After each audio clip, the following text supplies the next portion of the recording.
Hello friends, आज हम इस 6000 स्क्वायर फीट के नॉर्थ फेसिंग लग्जरी विला का कंप्लीट डिजाइन ब्रेकडाउन करने वाले हैं। लेकिन ये वीडियो एक नॉर्मल विला टूर नहीं होगा। मैं सिर्फ ये नहीं बताऊंगा कि यहाँ कौन सा स्टोन यूज हुआ है या यहाँ वुडन पैनल्स कैसे लगे हैं। मैं आपको ये बताऊंगा जब हमने इस विला को डिजाइन करना स्टार्ट किया तो क्लाइंट्स की रिक्वायरमेंट्स क्या थी, किस डिजाइन चैलेंज ने हमें सबसे ज्यादा सोचने पे मजबूर किया, हमने हर प्रॉब्लम को कैसे सॉल्व किया और सबसे इम्पोर्टेंट, आप इन प्रिंसिपल्स को अपने घर में कैसे यूज कर सकते हैं, चाहे आपका 1500 स्क्वायर फीट का घर हो या 6000 स्क्वायर फीट का। तो सबसे पहले डिजाइन ब्रीफ समझते हैं। हर सक्सेसफुल प्रोजेक्ट की शुरुआत एक डिजाइन ब्रीफ से होती है। इस प्रोजेक्ट में क्लाइंट की कुछ क्लियर रिक्वायरमेंट्स थी। सबसे पहली, घर मॉडर्न और लग्जूरियस लगना चाहिए, लेकिन सिर्फ आज नहीं 20 साल बाद भी आउटडेटेड ना लगे। दूसरी, नॉर्थ फेसिंग प्लॉट होने की वजह से फ्रंट एलिवेशन काफी इम्प्रेसिव होनी चाहिए, क्योंकि यही घर की पहली इम्प्रेशन क्रिएट करेगा। तीसरी रिक्वायरमेंट, घर ग्रैंड भी लगे लेकिन बल्कि बिल्कुल भी नहीं। और फाइनली, नेचुरल लाइट भी मैक्सिमम हो और प्राइवेसी भी कॉम्प्रोमाइज ना हो। अब चैलेंजेस ये था कि इतनी सारी रिक्वायरमेंट्स को एक ही डिजाइन में कैसे बैलेंस किया जाए। चलिए देखते हैं हमने पहला डिजाइन डिसीजन क्या लिया। Design decision 1, breaking the mass.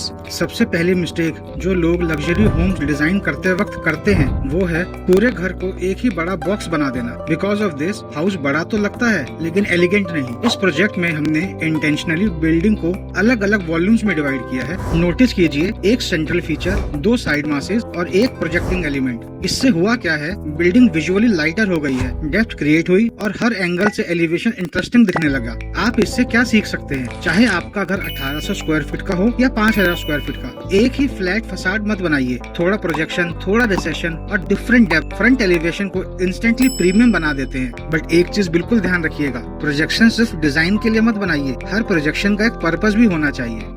Design decision 2, how do you make a larger house feel light. जब हमने इस विला का इनिशियल एलिवेशन डेवलप किया तो एक प्रॉब्लम बार बार सामने आ रही थी। ये अपर फ्लोर का बालकनी प्रोजेक्शन स्ट्रक्चरली काफी स्ट्रॉन्ग था, लेकिन विजुअली बहुत हैवी फील हो रहा था। और जब किसी घर का अपर पोर्शन हैवी लगता है तो पूरा फ्रंट एलिवेशन कंप्रेस्ड और बल्कि दिखने लगता है। अब हमारे पास 2 ऑप्शंस थे, या तो हम बालकनी का साइज रिड्यूस कर देते या फिर उसका विजुअल वेट कम करते। हमने दूसरा ऑप्शन चूज किया। सबसे पहले हमने बालकनी की फेशिया को इंटेंशनली स्लिम रखा। अगर यहाँ थिक डेकोरेटिव बॉर्डर या हैवी मोल्डिंग यूज करते तो बालकनी और भी बल्कि लगती। उसके बाद हमने ग्लास रेलिंग यूज की। इसका रीजन सिर्फ मॉडर्न लुक देना नहीं था, ग्लास ट्रांसपेरेंट होता है इसलिए वो व्यू को ब्लॉक नहीं करता। जब रेलिंग विजुअली डिसअपियर हो जाती है तो बालकनी एक सॉलिड कंक्रीट ब्लॉक की जगह एक फ्लोटिंग एलिमेंट जैसी फील होती है। लेकिन सिर्फ इतना करना काफी नहीं था, इसलिए हमने बालकनी के नीचे हिडन वार्म एलईडी लाइटिंग भी प्लान की। ये लाइटिंग रात के टाइम एक शेडो लाइन क्रिएट करती है जो स्लैब और वॉल के बीच में सेपरेशन और भी क्लियरली डिफाइन करती है। हमारा ऑब्जेक्टिव ये था कि बालकनी दिखने में हल्की लगे, चाहे स्ट्रक्चरली वो उतनी ही स्ट्रॉन्ग क्यों ना हो।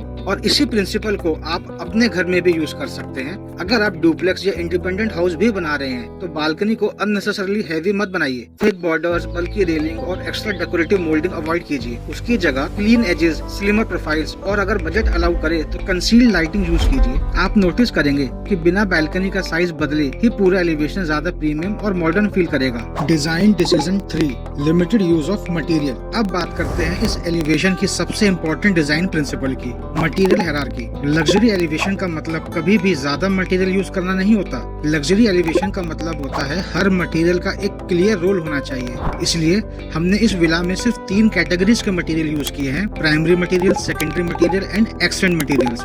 सबसे पहले बात करते हैं प्राइमरी मटेरियल्स की। ये वो मटेरियल होता है जो एलिवेशन का मैक्सिमम एरिया कवर करता है और पूरे हाउस की आइडेंटिटी डिफाइन करता है। इस विला में हमने light beige natural stone texture को प्राइमरी मटेरियल यूज किया है। इसके 2 रीजंस थे। पहला, लाइट कलर फसाड को विजुअली बड़ा और ब्राइटर फील करवाता है, एंड सेकंड, ये एक न्यूट्रल बेस क्रिएट करता है जिसके ऊपर बाकी सारे एलिमेंट्स नेचुरली हाईलाइट हो जाते हैं। अगर बेस ही बहुत बिजी या डार्क होता तो पूरा एलिवेशन विजुअली क्लटर्ड लगने लगता।